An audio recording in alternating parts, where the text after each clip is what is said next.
Tjena! Tja! Ja, men nu kör vi en runda på gården här igen då. Och imorgon är det midsommar och det är nu det liksom blommar som allra mest och växer som allra mest. Och vi har precis börjat skörda de första primörerna. Och man får slå med lie och då blir man ju bara så lycklig. Som här till exempel där vi hänger tvätten. Så här försöker vi hålla det lite mer gräsmattekort. Det spelar ingen roll om det har växt upp så här. Det är bara att köra.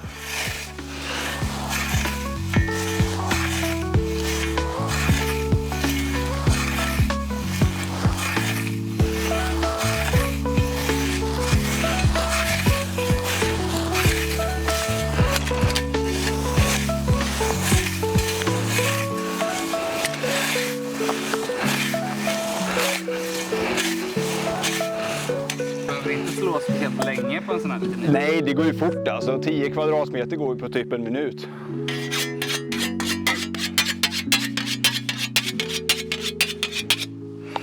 Man kan ju kontrollera om lien är vass genom att det liksom klistrar i naglarna så här.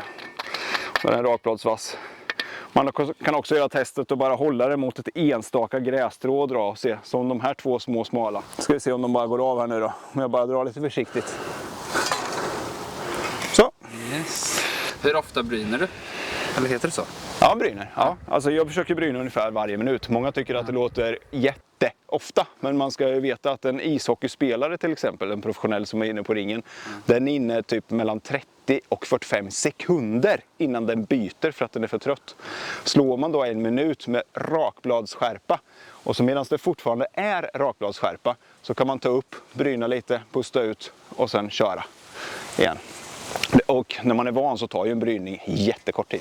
Så på en dag så bryner du liksom 200 gånger? Ja, det är ju hundratals gånger. Ja. Hundratals gånger när jag jobbar professionellt. Men det är det enda sättet för att få en effektiv arbetsdag. Och att kunna prestera bra och orka länge och slå mycket. Ja. Får ta en paus. Ja, men man tar ju en liten paus. Det blir, alltså, om man tittar på en pulsvåg så går ju pulsen upp lite och så ner lite när man bryner och så upp och så lite så här. Så den går lite dalar så. Det är bra intervallträning. Den här delen av ängen, är det här samma finängsfrön och sånt här? Eller har det bara kommit upp eller? Nej, det här är ju en liten härlig del av trädgården där vi har bara låtit den växa upp och sen har jag sått in lite grann här och lite där. Vi har grillat lite korv, sått in lite på de fläckarna, grävt upp någon kvadratmeter här, någon kvadratmeter där och sått in lite ängsfrön, planterat in lite koker och framförallt bara skött den som äng. Alltså de stora delarna slår jag ju bara sent varje sommar och tar bort materialet och använder gräset i täckodlingen. Ja, vi tar en liten... Här finns ju nu, det börjar bli rätt bra ängskaraktär här. Här har vi rödsvingel, hundäxing, i och för sig inget bra ängsgräs. Den är stor, men den finns mest under päronträdet här för det blir så mycket gödsling av päronen som faller ner. Men går vi in här borta så är det ännu bättre ängskaraktär.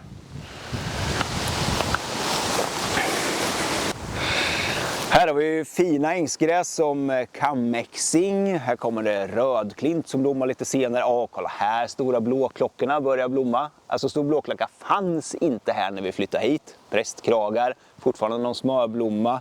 Och tata, här nere har vi ju faktiskt en höskallra. Härligt, härligt. Det är en parasit på gräsen och de står bara på några enstaka partier i gräsmattan. Men det här är ett nytt ställe. Här är några stycken. Och de här jättevackra gula blommorna. Står en spansk körvel. Den är implanterad. Här är massor med johannesört som kommer. Här kommer en smällglim. Alltså det här är ju ett paradis för insekter. Det här är ju som en stor insektsfabrik nu. Det är det som är så häftigt. Det är det som gör... Det blir liksom tornsvaleungar på vingarna av en sån här trädgård. Eftersom tornsvalorna får mer mat och matar sina ungar med. Här har vi kråkvicker. Sen här har vi en liten intressant fläck som är... här högg jag upp en massa knylhavre. Ett gräs jag inte vill ha i ängen förra året. Och sen sådde in på hösten med pratensis ängsfröblandning. Och då är det så här, då kommer det upp jättemycket fina blommor här som den här klättblomman där som ju är en oerhört vacker nejlikeväxt som blommar nu. Men den är ett ogräs precis som vallmon och det är med i en del bra ängsfröblandningar, och ogräsen är bara med för att det ska blomma fint första året. De riktiga ängsfröna, de finns de är här nere. Här kommer lite fårsvingel. Och det är andra som ligger och ska gro senare. Det är imponerande att du kan den lilla tuvan, tycker jag. Ja, men Den har lite kännetecken ändå. Ja, det är väldigt, alltså har man ett gräs som är så här finbladigt och oerhört smala blad, då är det en svingel, nästan alltid en fårsvingel. Man ser inte att det har hänt så mycket än faktiskt här. Men det kommer... Hur lång tid kan det ta då? Alltså man får vänta ofta 4-5 år innan det kommer lite rejält med ängsblommor. Och... Så man ska inte ge upp hoppet första säsongen? Nej, det ska man verkligen inte göra. Den första säsongen, då är det ju mest, ibland kan det vara jättemycket blåklint och vallmo och klätt, och det blommar ju jättevackert. Och det kan vara baldersbro och andra ogräs som kommer och blommar. Men då ska man veta att det är bara ettåriga ogräs. Och de är inte ängsväxter, men de är ändå vackra. Men slå dem och ta bort dem, och sen kommer ängsväxterna med åren sen.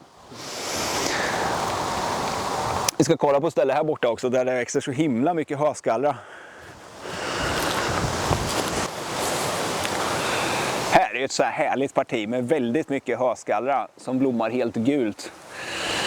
Och de är som sagt bra, för de tar ner gräset lite, tonar ner det, eftersom de parasiterar på gräset. Sen har vi ett litet fint ängsgräs som heter vårbrodd här. Svartkämpar, också fin ängsväxt, och ängssyra som har goda ätliga blad, syrliga och fina. Här har vi en enorm väddklint som inte riktigt är i blommen. Där har vi till exempel ett bi som heter stortapetserarbi som är väldigt beroende av den här. Som jag vet finns i vår trädgård nu, för det var någon insektsexpert som forskade om just stortapetserarbi som var här och hovade lite, och hon hittade det förra året. Den är ganska ovanlig. Vad hittar du nu då? Ja, men det här är lite roligt. Inte med den mest iögonfallande blomman, men det här är pigstar. Och det var faktiskt lite roligt, för jag vet att den finns på andra sidan gården, men just här har jag inte sett den förut. Så det är alltid roligt med nya arter. Hur många har du på gården, tror du? Oj, jag har faktiskt inte räknat. Jag gillar ju listor, men jag har ingen riktig tomtväxtlista faktiskt. Men vad kan det vara? Alltså, det måste ju vara kanske 200 arter på tomten. Ja. Växter. Så kanske mer. Ja, kanske. Ja, 200, men 200 arter. jag kan tänka mig runt 200. Ja. Någon gång ska vi gå runt och räkna. Är dina favoriter de växterna som gör mest nytta, eller de som du tycker mest är finast? Liksom? Ja, men, vilken bra fråga, Adrian. Alltså, växter som har växter som fanns gott om i det gamla jordbrukslandskapet som har det svårt idag. De är ju på något sätt lite ens favoriter, och som är snygga också. Och ju ovanligare man blir, desto finare blir man ju lite per automatik. Så, ja, men klassiska ängsväxter så att säga, de har ju rätt hög status, och sådana här igenväxningsarter som hundkex, knylhavre, kirskål, alltså sånt är inte jättekul. Nej. Knylhavre känner jag till nu. Men jag tyckte jag såg en. När man sår in en vanlig blandning som ni säljer, Ja. hur många sorter är det i den ungefär? Det är väl cirka 40 tror jag. Ja. Och då är det en hel del av, alltså 7-8 olika gräs tror jag bara. Gräs och kanske något halvgräs som knippfryl och så. Och sen är det ju ängsblommor. Och man ska veta att alla de tar sig ju inte i just din äng, utan det är ju lite lokalanpassat och lite slumpen sådär. Men jag vet att jag har ju väntat kanske 8-9 år i min äng innan vissa helt plötsligt bara finns där som var med i blandningen. Så det räcker ändå med en frösats för att få många sorter? Ja, det gör det verkligen. Ja, absolut. Och det ska ju vara äkta ängsfrön. Det vet vi sedan gammalt. Ja, det vet vi sedan gammalt. Det är bra att säga. Ja. Ska vi gå ut på ängen och titta lite? Ja, det blir en ängsfokus-video bara kanske, eller? Ja, det finns så jävla mycket nere i odlingarna med att nämna, men vi kanske bara ska gå över dem lite snabbt. Vi får se, det är så lätt att fastna. Hittar du något spännande här i stora ängen? Alltså om jag gör, det är ju så magiskt att gå ut här på den här insådda ängen nu efter 15 år på den här bördiga åkermarken. Här ligger jag och fotar ett brudbröd och det är en sån här som typisk kalktorrängsart så på, och så står den här ute på den bördiga åkern liksom. Och lite längre bort hittar jag kärblomster och sen har jag hittat ängens första jungfrulin i år. Och sen är det är så här glest med vårbrodd och kammäxing och här står det ängshavre, den här som har de här tuvorna här om man kryper bort så. Här har vi ängshavre till skillnad mot knylhavre då som har en liten tuva med sträva blad i botten. Den fina purpurlila glänsande axeln också med lite hår här uppe. Ja, det är ju rätt magiskt. Är det här en lagom tät äng? Kan det vara olika liksom? Ja, alltså man vill ju gärna ha en äng ganska gles för då gynnas ju de här små och konkurrenssvaga arterna. Det är det som är så fascinerande att den här ängen är så pass gles på stora ytor. Det varierar ju lite här ute också. Titta, där kommer tornseglarna också och så svävar de här över och äter fågelmat som ängen producerar. Snyggt. Nej men precis, då gynnas de här lite mer konkurrenssvaga arterna. Som den här till exempel. Här har vi ju den här upptäckte jag förra året och här är ett nytt ställe. Den har jag inte sett förut. Här har vi backnejlika. Så också en så här typisk kalktorrängsart. Eller inte kalk ska jag säga, men torrbackeart. Ska vi se vad vi hittar mer här. Här har vi ju åkervädd som börjar blomma nu och den gör en ju bara glad. Ser man att det sitter små insekter i. Jäkla fin art alltså. Och det är en av de arterna som gillas kanske mest av alla pollinatörer. Bästa vi kan ha. Och så har vi utblommad vårbrodd här, det här lilla fina gräset här. Också ett litet fint ängsgräs. Sen är det stora blåklockor som börjar komma här mycket. Den fanns inte de första 8 åren i ängen. Här har vi kärblomster också, men kärblomsterna ser ju inte mycket ut för världen nu. Den har haft sin storhetstid, precis som gullvivan har ju också blommat över nu. Snart kommer det komma rödklint och väddklintblommarna. Ja, där har vi första väddklintsblomman. Kolla liksom, vilken blomma. Det är väl väddklint tror jag som du har målat på Slotterkursbussen va? Ja, jag tänkte precis. Ja, visst är det. Den där är rolig att måla också. Ja. Ja, nu har vi gjort en liten inspektion på ängen här då, så jag tänker att vi går ner och inspekterar odlingarna här nere vid allén också. Och de ser faktiskt riktigt bra ut i år, det gör de inte alla år. Härligt.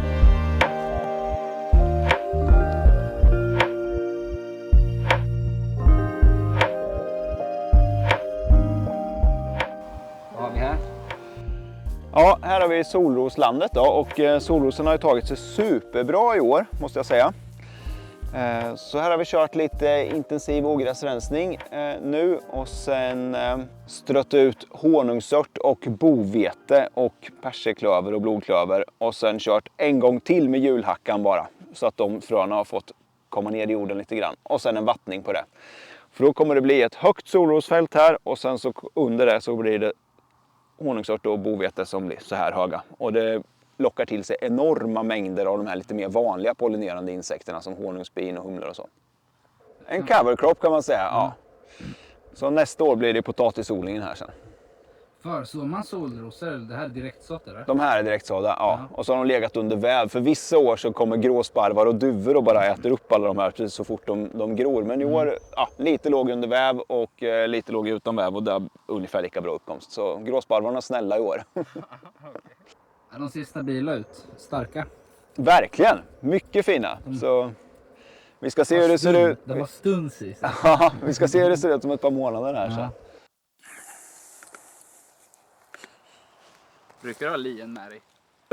Ganska ofta faktiskt. Oh wow, där kommer en hel stor flock starar. Och det är ju, nu har de fått ut sina ungar stararna. Så då drar de ner och ska övernatta nere vid Roxen. Jag brukar ha lien med mig, ja. Och nu har det ju varit så, det har ju växt så, det är ju så högt gräset och alla blommorna nu. Så nu får vi börja på att slå lite här och där. Och bland annat slår vi det här längs med odlingarna så att det blir lite lättare att gå. Och man får bort lite av det mest näringsrika gräset närmast fälten.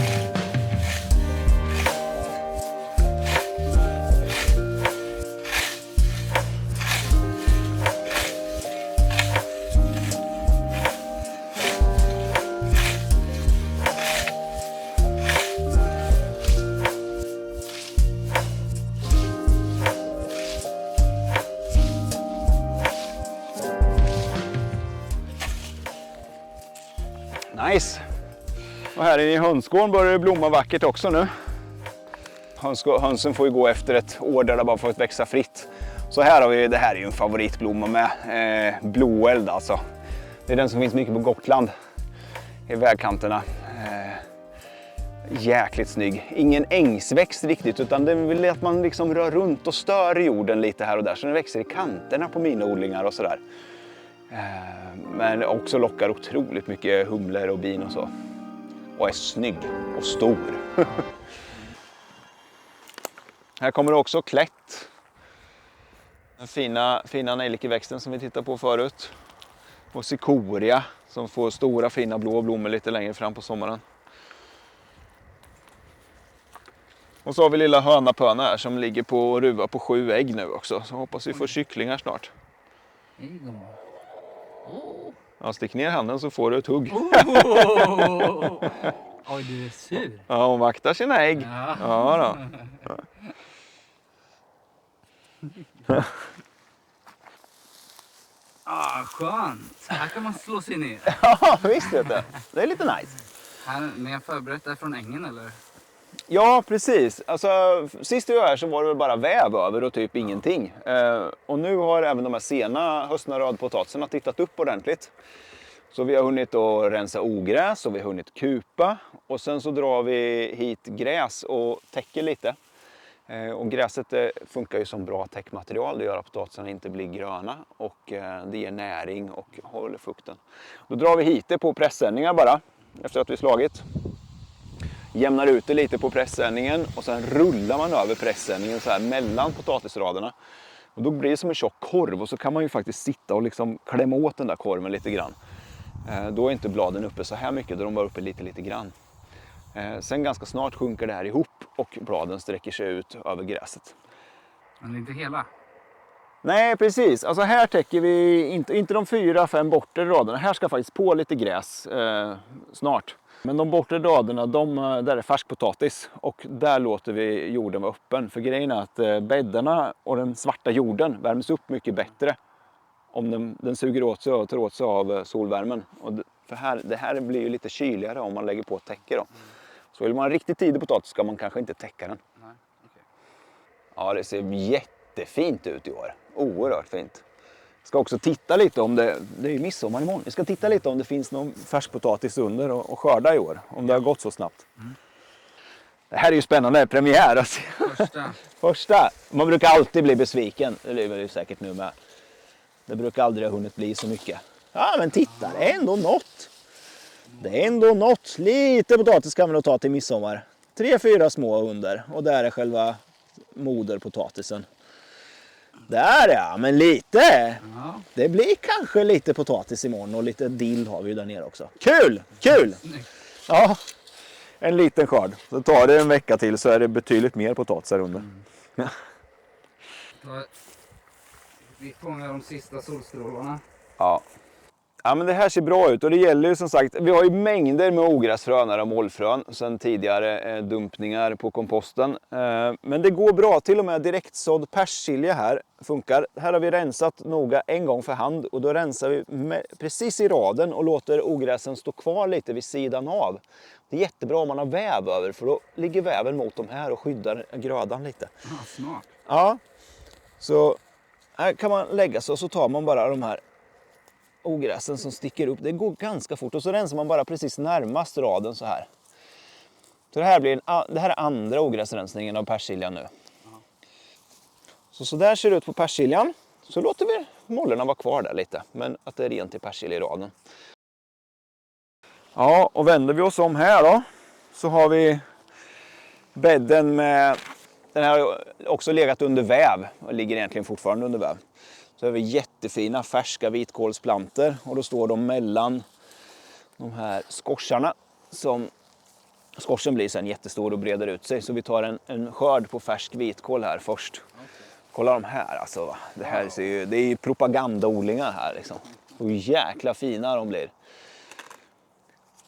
Och det är mycket näring sen eftersom det var kompost här över förra året. Plus att jag har vattnat med urin och vatten också blandat.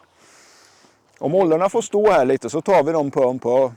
Och alltså de här mollerna, de här är ju oerhört nyttiga egentligen.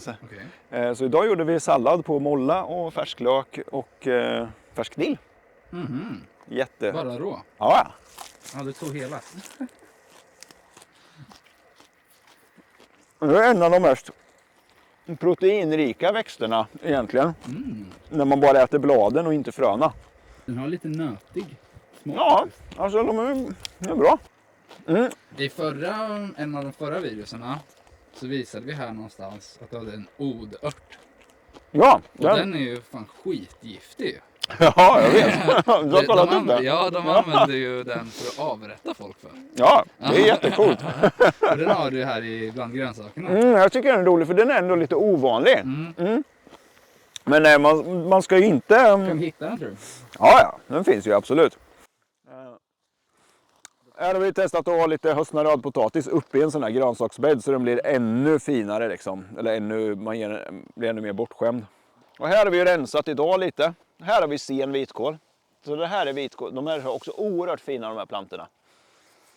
Så mollerna stod lite tätare så vi har dragit upp liksom mollerna och så låter man dem bara ligga här som lite täcke och näring till jorden. Så låter vi några moller stå kvar och så täcker vi över med väv igen. Så det blir lite lagom mycket ljus för både dill och sen vitkål. Dillen försvinner ju sen och så breder vitkålen ut sig. Så dillen är en tidig gröda mellan kålen. Vi kollar vidare. Ska vi kolla in här vad som finns under väven. Väven fungerar ju både som växthus och att den håller borta oönskade rådjur och harar och så. Här har vi de första rödbetorna. Ser ju fantastiskt ut. Ja. Vad fort det har gått. Ja, visst. Och vi har faktiskt gallrat dem lite idag. Så vi har... men de börjar bli lite stora här. Så vi ska käka lite rödbeta ikväll faktiskt. Och morötter eller? Ja, precis. Det är de tidiga morötterna här nu. Så de är inte mycket för världen än. Men de börjar bli lite. Ja. Smaka. Tack.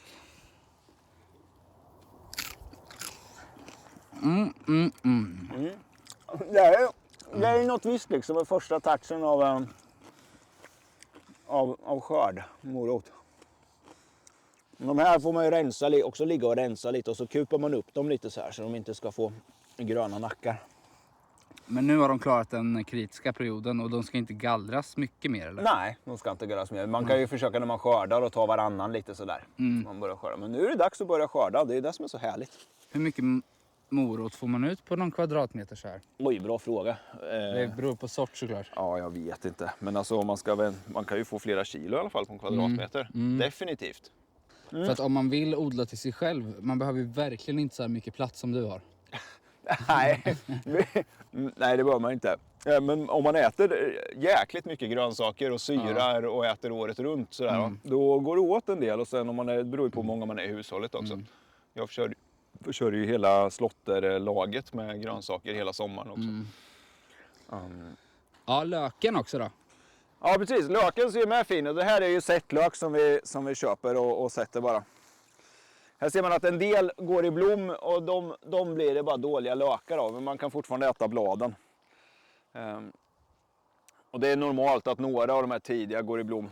Här har jag sått dem, eller planterat dem extra tätt också. Här kan man skörda varannan ett tag framöver. Och det är bara att ta de här tidigaste midsommarlökarna. Där man egentligen kanske mest äter den här blasten. Och här har vi också gått med hacka och fingrar och bara rensat. 2 gånger har vi rensat ogräs här emellan och bara pillat bort liksom. Ja, ser kanon ut. Vad är det här? Här har vi en växt som jag inte känner igen. Alls. Det är lite förvånande med tanke på hur stor den är. Ja, faktiskt. Kan det vara någon form av binka kanske? Eller någon... Nej, jag vet inte. Jag får kolla upp i floran och appen sen. Om någon vet så kommentera. Precis. Ja, det är spännande att få lite blommor här sen också. Ja, det är ju så himla kul. Alltså, jag gillar ju att lämna lite ogräs och lite sånt här emellan och verkligen se vad som... Och där har vi odörten också. Ja, just det. Du nämnde att de var giftig. Ja. Men den är ju helt sjukt giftig. Ja, den kanske är det. Den har använts för att avrätta folk. Oj, är det så pass? Sokrates tydligen. Ja, wow. Wow. Ja, men Jag vet inte hur mycket man måste käka då, men... Nej, och om det är roten eller bladen och så. Men det här är en typisk växt som man inte ska liksom ta bladen och gnugga på huden. För att det är flera, det är hundkexfamiljen här och det finns ju flera i den familjen som är riktigt giftiga. Men odörten till exempel, den är ganska ovanlig. Jag är mest bara glad att ha fått in 2 planter här. Så den här vill jag låta frö av sig och sen så får jag väl massor odört nästa år kanske. Men då får man ju rensa bort lite lagom mycket bara. Som man har. Men att ha någon så stående. Det finns säkert flera insekter som är knuten till just odört. Ja. Odörtsmal och alltså vad det nu kan finnas liksom. Eller odörtsmott eller fjäril eller så. Men det är inget farligt att ha den tillsammans med löken så här, tror du? Nej, absolut inte. Nej, det är bara om någon skulle få för sig att äta en sån här. Och det ska man ju vara försiktig. Alltså, man ska alltid vara försiktig med att äta växter ur den här familjen som ser ut som hundkex. För det finns några stycken som är giftiga om man inte vet vad man gör liksom. Samtidigt som det finns några som är väldigt ätliga också. Så. Moroten är ju en i hundkexfamiljen till exempel. Ja. Ja, men det är coolt att ha lite gift i trädgården också. det är ju lite främt faktiskt. Ja. Solen är på väg att gå ner. Ja, vi får väl avsluta där och vill ha med några lökar hem, Adrian, eller? Det tackar man inte nej till. Gött. Då tar vi varannan. Yes.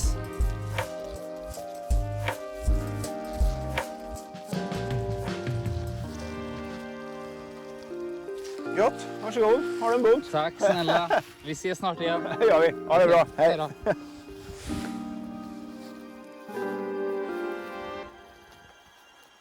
Ludviker. Det är ju vacker. Ja, verkligen. Jag tror att lite går in i huvudet också och stannar. Ja.